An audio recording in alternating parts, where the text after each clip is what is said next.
हम लोग भगवान को भी भजते हैं तो स्वार्थवश।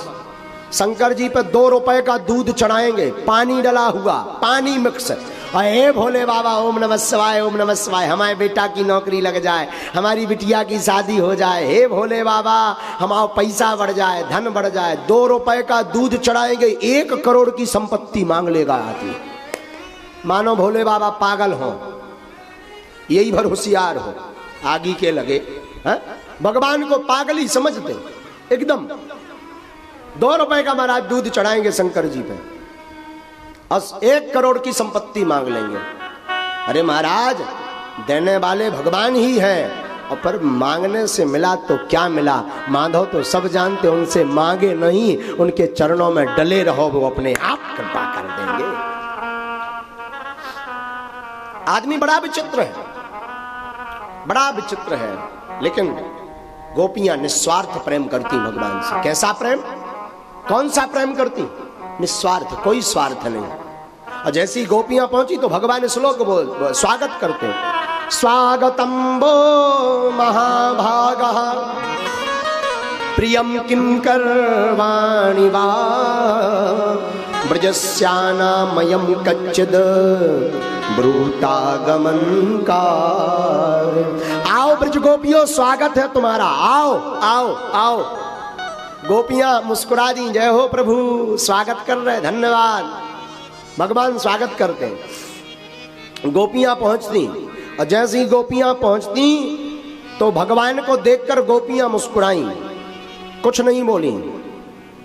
लेकिन भगवान थोड़ी देर में बोले, ब्रजस्यानामयं कच्चिद ब्रूतागमन कारणम।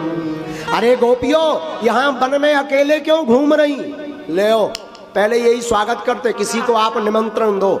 आज हमारे घर पे जीवने आना, आप निमंत्रण है भैया, आप निमंत्रण दो। शाम को वो घर पे आए और पूछो किस काम के लिए आना हुआ, उसके दिल पर क्या गुजरेगी? क्या गुजरेगी? क्या गुजरेगी उसके दिल पर? आप ही इनविटेशन देते हो और आप ही पूछते हो क्यों आए। इधर तो आप बांसुरी बजाते हो, और जैसे ही बांसुरी बजाते हो हम पहुंचते तो स्वागत करते, स्वागतम वो महाभागा प्रियम किम करवाणि वा। स्वागत करते, और हम आ गए तो पूछ रहे, ब्रजस्यानामयं कच्चिद ब्रूतागमन कार। स्त्रियों वन में अकेले कहां घूम रही? जय हो, जय हो आपकी। गोपियां कुछ नहीं बोली, मुस्कुरा गई। महाराज जो कहना सो कहो। अब भगवान अभी भी प्रवचन बंद नहीं किए, भगवान ने फिर प्रवचन शुरू किया। रजन्ने सा घोर रूपा घोर सत्व निषेविता प्रतीयात ब्रजम नेह स्थेयं स्त्रीभिषु मध्यमा। भगवान बोले, सुनो स्त्रियों, हे सुंदरियों, रात्रि बड़ी घनघोर है, भयंकर रात्रि है, और इस समय बहुत से भयानक जीव इधर से उधर फिर रहे हैं। कोई जीव किसी गोपी को खा लेगा, आफत हो जाएगी। इसलिए सुनो, स्त्रियों का वन में ज्यादा देर ठहरना उचित नहीं है। हम नहीं कह रहे, भगवान कह रहे हैं। भगवान कहते स्त्रियों को ज्यादा देर तक वन में नहीं ठहरना चाहिए, और अकेले कभी वन में नहीं जाना चाहिए। अच्छा, गोपियां कुछ नहीं बोली, बोली महाराज जो कहना सो कहो, हम तो चुप हैं। भगवान ने फिर प्रवचन सुनाया, क्या? मातिरा पितरा पुत्रा भ्रातिरा पतयश्च वा। आहा, भगवान बोले सुनो। भगवान ने सोचा थोड़ा ठोक पट्टी लिया जाए कि इनका वैराग्य जो है वो उच्च कोटि का है कि साधारण। भगवान पूछते, गोपियों तुम घर से भाग कर आई हो, तुम्हारे माता पिता पति तुम्हें देख रहे होंगे, जल्दी भागो, घर जाओ। भगवान ने सोचा शायद इन्हें डर लगे माता पिता का, पति का, घर वाले तुम्हें देख रहे होंगे। भगवान ने जानना चाहा इनका संसारिक निकट संबंध में भय है, मोह है कि नहीं है। गोपियां कुछ नहीं बोली, फिर मुस्कुरा दी, जय हो। भगवान फिर बोले, दृष्टम वनम कुसुमतम राकेश कर रंजितम यमुना नील लीले जत्तर तरु पल्लव शोभितम। तदयात्मा चिरं गोष्ठम शुश्रुद्धम पतिन सतिः कृदंती वत्सा बालाश्च तान पाययत दुहीयत। आहा, भगवान बोले सुनो, रजनीश की रश्मियों से, यमुना जल के शीतल मंद स्पर्श से शीतल मंद सुगंध हवा बह रही, सुंदर वायु बह रही है, और तुम वृंदावन की शोभा देख चुकी हो। पूर्णमासी की रात्रि है, पूर्णमासी का चंद्रमा है, मन बड़ा प्यारा लगता है रात्रि में, और चंद्रमा हो तो कहना क्या, अब तुम दर्शन कर ही चुकी हो। सती स्त्री का धर्म है पति की सेवा करना। अब भगवान ने डराना चालू किया, ध्यान से सुनना, बड़ी प्यारी कथा है। भगवान बोले सती स्त्री का धर्म है पति की सेवा करना। जिस स्त्री का विवाह हो गया उसके लिए पति ही परमेश्वर है। इसलिए देवी यहां मत ठहरो, जाओ, जाकर के अपने पति की सेवा करो। हाँ, मेरे प्रेम के कारण आई हो तो कोई बात नहीं, लेकिन मुझसे ज्यादा अपने पति की सेवा करो। ये भगवान अपने मुख से कह रहे हैं, हम नहीं कह रहे हैं। और भगवान बोले अथवा मद्भि स्नेहात् भवत्तो यंत्रिताशयः आगताहुपपन्नम वा प्रीयन्ते मयि जन्तुवा। श्रीमद् भागवत के 10वें स्कंद का 29वें अध्याय का 23वां श्लोक। भगवान बोले गोपियों, हमारे स्नेह के कारण आई, आसक्ति के कारण तो कोई दोष की बात नहीं है। हमको देख करके सभी प्राणी प्रसन्न होते हैं। भगवान बोले लेकिन सुनो, भर्तु शुश्रूणाम स्त्रीणाम परो धर्मो हमायया तद्बंधूनाम च कल्याणः प्रजानाम चानुपोषणम। दुशीलो दुर्भगो वृद्धो जडोरोग्य धनो पिबा पति स्त्री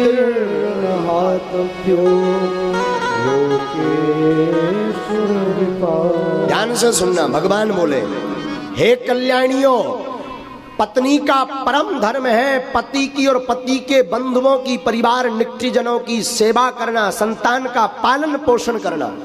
और जो स्त्री अपने पति को छोड़ करके पर पति का संग करती है उसे रौरव नामक नरक में जाना पड़ता है। हम नहीं कह रहे, भगवान कह रहे हैं।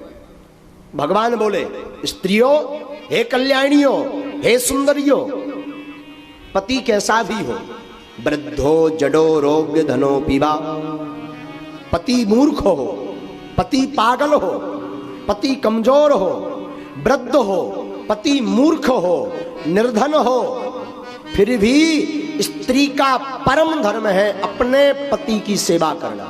जो स्त्री अपने पति को छोड़ करके पर पुरुष का संग करती अथवा पर पुरुष का चिंतन करती, उस स्त्री को रौरव नामक नरक में जाना पड़ता है।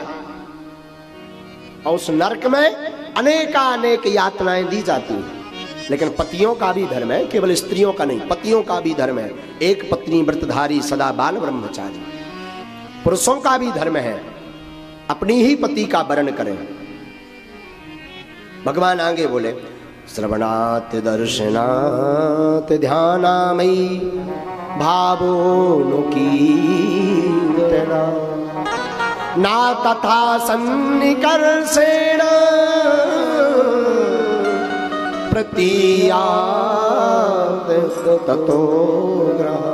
भगवान बोले गोपियों, मुझ में कुछ समझ करके, कुछ महत्व समझ करके आई हैं, अच्छी बात है।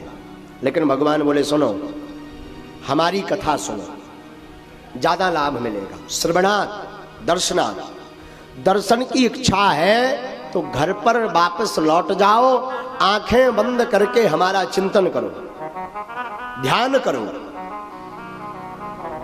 हमारा मनन करो, हमारी गीतों को गाओ। नादता सन्निकर्षेण प्रतीयात् ततो ग्रह। गोपियां इतनी बात सुनकर के परेशान हो गई। अब तक तो गोपियां चुप बैठी थी। अब गोपियां बोली जब से आए प्रवचन ही सुनाए जा रहे। जय हो। अब गोपियां बोली महाराज हम तो जब से आए तब से आप प्रवचन सुना रहे। महाराज हम तुम्हें एक कथा सुनाना चाहते हैं। ठाकुर जी बोले कन्हैया सुनाओ, कौन सी कथा सुनानी है? गोपियां बोली सावधानी पूर्वक सुनना। भगवान बोले बिल्कुल। गोपियां सुंदर कथा सुनाती भगवान को, सुनना। कौन सी कथा सुनाती? गोपियां सुनाती महाराज एक ब्राह्मण था, उसकी एक पत्नी जो ब्राह्मणी थी। ब्राह्मणी अपने पति की बड़ी सेवा करती थी, पति के चरणों को दबाती फिर सोती। जिसका विवाह हो गया उस स्त्री का धर्म है पति के चरणों को दबा करके शयन करना, क्योंकि पति के पाद में शुक्र भाग होता है, चरणों में शुक्र भाग होता है। और जिस घर में निर्धनता हो उस घर की अगर स्त्री अपने पति की भाव से अगर सेवा करे और पति भी बिना क्लेश लड़ाई किए हुए घर पर रहे, तो साहब हम व्यासपीठ से आपसे कहते हैं उस घर की दरिद्रता भाग जाएगी, वो धनवान हो जाएगा। जब तक पति भोजन ना कर ले तब तक ब्राह्मणी भोजन नहीं करती थी। पति का झूठन खाओ पत्नियां, अगर एक तो थाली में छोड़ो मत, और अगर पति की थाली में कुछ झूठ जाए तो वो स्त्रियों का पत्नियों का धर्म में झूठन खाओ।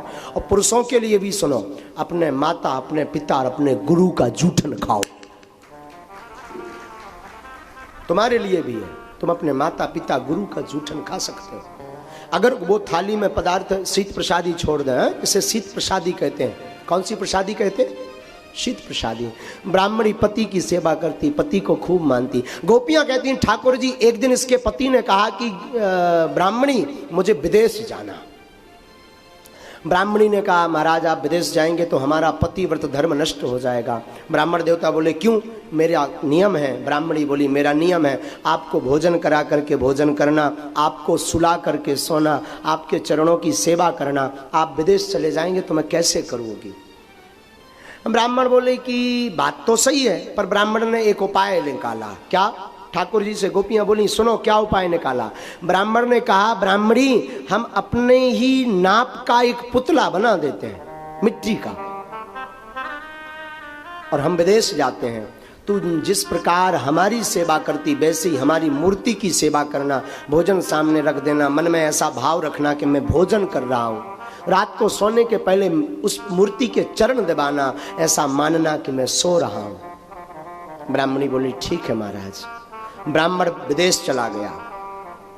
ब्राह्मणी अकेली घर पर रहने लगी और मूर्ति की पूजा करने लगी। मूर्ति को भोजन कराए, मूर्ति को जल का छींटा डाल के स्नान कराए, बार बार पति की याद करे, बार बार चरणों को दबाए, और ब्राह्मणी उसी प्रकार नियम स्वीकार करती रही। एक दिन एक घटना घटती। कौन सी? ठाकुर जी पूछते कौन सी? बोले एक दिन गोपियां बोली ठाकुर जी एक दिन यह अपने पति को भोजन करवाना प्रारंभ ही की, तब तक दरवाजा खटखटाया, आवाज आई। तो ब्राह्मणी ने पूछा कौन? बाहर से आवाज आई मैं तुम्हारा पति। अब गोपियां पूछती ठाकुर जी बताओ अगर ब्राह्मणी भोजन को अधूरा छुड़ा करके पति को बिना पवाए दरवाजा खोलने जाती है तो पतिव्रत धर्म नष्ट होता, और दरवाजा नहीं खोलती तो दरवाजे पर पति खड़ा है तब भी पतिव्रत धर्म नष्ट होता। बताओ ब्राह्मणी करे तो करे क्या? उसका पतिव्रत धर्म कैसे बचे? भगवान चौंक गए। बोले गोपियों प्रश्न तो बड़ा प्यारा किया। बोले नहीं नहीं महाराज पहले बताइए ना वो ब्राह्मणी करे क्या? भोजन अभी अभी करना शुरू किया मूर्ति में ही, जब तक पति विदेश थे तब तक मूर्ति में ही पति का भाव था। अगर भोजन अधूरा छुड़ा करके जाती तो पतिव्रत धर्म नष्ट होता, और नहीं जाती तो वास्तविक पति दरवाजे पर है, वो रुष्ट हो जाएगा और नाराज हो जाएगा, तो पतिव्रत धर्म नष्ट होता। अब बताओ क्या करना चाहिए? भगवान ने बड़ा सुंदर जवाब दिया। गोपियों जब तक असली पति आया नहीं तब तक नकली पति यानी मूर्ति की पूजा करो। असली पति अगर आ गया तो फिर मूर्ति को नहीं बचा हुआ प्रसाद असली को पवा दो तो पतिव्रत धर्म बच जाएगा। भगवान के चरण पकड़ लिए सब गोपियों ने, बोले महाराज वही तो हम कर रहे हैं। भगवान बोले क्या? बोले संसार के जिन पतियों का आप भय दिखा रहे थे वो मिट्टी के पति है, माटी में उन्हें मिल जाना। आप परम पति है, हम उनको छोड़कर आपके पास आ गए तो क्या गुनाह कर दिया। ओ हो नतमस्तक हो गए भगवान, नतमस्तक हो गई गोपियां। और भगवान ये बात सुनकर के द्रवीभूत हो गए। भगवान समझ गए गोपियां के अंदर भाव प्रबल है।